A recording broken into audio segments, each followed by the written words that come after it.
Hello, and welcome to Rifkin's Government Trade Show. My name is Darcy Buck, and over the next several minutes, I will introduce you to a wide variety of Rifkin products.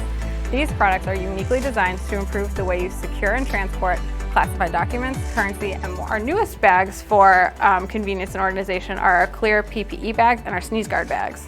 The clear PPE bags can come in a variety of sizes. Your operation might need a big bulk bag if you're bringing enough PPE for an organization or a department. You can see right through the bag to make sure everything is packed properly. You don't have to be like, oh, are the masks in there? Yes, I see them, they're in there. The clear material also is very easy to wipe down to sanitize. The smaller size bags are great for if you have employees or volunteers and you want to give an individual kit to each of them.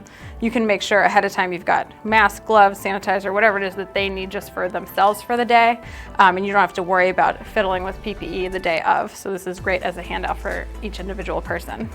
The sneeze guard bag is a heavy duty bag that is great for transporting and storing sneeze guards when not in use. So if you're not at a permanent location and you need to bring them to and from, this is great for that. This can fit one sneeze guard, or we have models that can fit up to 3 with fabric dividers so that they're not rubbing against each other in transit.